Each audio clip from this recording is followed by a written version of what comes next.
আজ ছিল শুভ রাখি পূর্ণিমা। দীর্ঘ 22 বছর জীবনে আমি কখনো কারো হাতে কখনো রাখি বাঁধতে পারি। এটা আমার জীবনের সব থেকে বড় আফসোস এবং আমার মায়ের জীবনের সব থেকে বড় ক্ষত। দিনটি আসলে দেখতাম গ্রামের সমস্ত ভাই বোনেরা একে অপরকে রাখি বেঁধে দিত। এখন দেখতাম মায়ের চোখে এমনিতেই জল চলে আসছে। আমাদের কোনো ভাই নেই, তাই আমি জীবনে কখনো কাউকে রাখি বাঁধিনি। কিন্তু আজ যেহেতু রাখি পূর্ণিমা ছিল, এই মনটা খারাপ না করে ভাবলাম আজকে যেহেতু পূর্ণিমা রয়েছে, আমি আমার গুরুদেবের বাড়ি থেকে ঘুরে আসি। এখানে সব পূর্ণিমাতেই কিন্তু ওখানে নামযজ্ঞের অনুষ্ঠান করা হয়।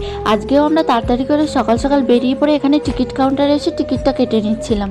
আমাদের মধ্যে একজনের প্রচুর পরিমাণ খিদে পেয়ে গেছে, সে বাড়ি থেকে কিছুই খেয়ে আসে। আর আমি ওই ভুলটা করতে চাইনি। আমি সকালবেলা বাড়ি থেকে খেয়ে এসেছি, তাই না খাওয়ার খিদেটা আজকে আমার তেমন একটা লাগছে না। তাড়াতাড়ি করে এখানে আসতে না আসতেই দেখতে পেলাম কসমেটিক নিয়ে একটা লোকটা দাঁড়িয়ে আছে।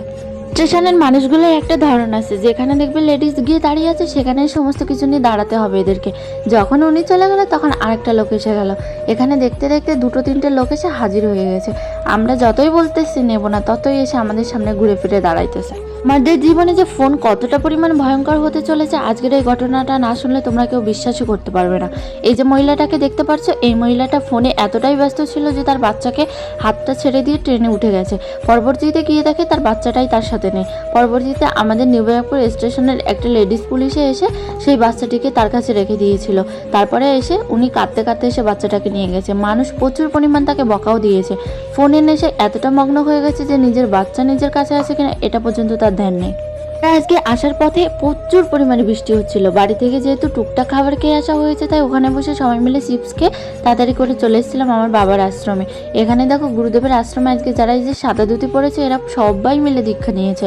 আমি মাঘী পূর্ণিমাতে দীক্ষা নিয়েছিলাম। গুরুদেব প্রতিটা পূর্ণিমাতেই কিন্তু দীক্ষা দিয়ে থাকে। এখানে আজকেও প্রচুর মানুষের দীক্ষা দিয়েছে। গিয়ে দেখি বাবার শরীরটা তেমন একটা ভালো নয়, বাবা খুবই অসুস্থ, তারপরেও কিন্তু তিনি দীক্ষা দিয়েছে।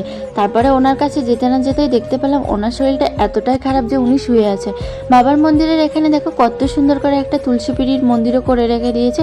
এই তুলসী পিঁড়িটা এতটাই উঁচু ছিল আর কত সুন্দর এখানে তুলসী মহারানী হয়েও রয়েছে। সকালবেলা যেহেতু আজকে নামযজ্ঞ, তাই সবার অনুষ্ঠানে এখানে পুজোটাও দেওয়া হয়ে গেছে।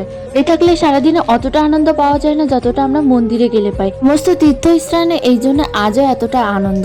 ওখানে গেলে সংসারের কথা মনেই হয় না, না সংসারের এত চাপও মাথার ভিতরে থাকে। এই যে ছিল বাবার মন্দির, আর বাবার এই মন্দিরের আশ্রমের এখানে কিন্তু প্রচুর পরিমাণে জায়গা নিয়ে সমস্ত টাইপের ঘর মর সমস্ত কিছু করা আছে।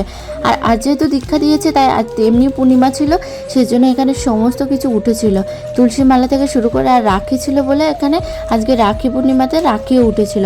এখানে আমরা তুলসী মালা দেখতেছিলাম, কিন্তু তেমন একটা ভালো পছন্দ হয়। আমার গলায় ছোটবেলা থেকেই প্রায় তুলসী মালা আছে, তাই এখন আর আমি আমার জন্য নিলাম না। আমার শাশুড়িমা বলছিল এগুলো নাকি বেলকাঠিরও হয়, সেজন্য আর আমরা সন্দেহ লাগছিল বলে নিইনি। কিন্তু এখান থেকে অনেকে নিয়ে যাচ্ছিল। দিন ধরে ঝুলন যাত্রা ছিল, তাই এখানে দেখো রাধা মাধবের ঝুলন যাত্রারও ব্যবস্থা করেছিল বাবা। এখানে ঝুলন যাত্রার জন্যও কিন্তু কত সুন্দর করে ঝুলনা এখানে তৈরি করে রেখেছে। বাড়ি থেকে বেরিয়েছিলাম মন খারাপ নিয়ে, কিন্তু ওখানে গিয়ে আর মন খারাপ কি থাকে? কথা বলতে প্রসাদে একটা আলাদাই শান্তি। এই প্রসাদগুলো তুমি হাজার বাড়িতে করো না কেন, এতটা টেস্টি কখনোই হয় না। আজকে খেতে খেতে পুরো একদম প্লেটটাই পরিষ্কার করে ফেলেছি। মহাপ্রসাদ বলে কথা, সবাই একবার রাধে কৃষ্ণ বলে যাও। রাধে রাধে।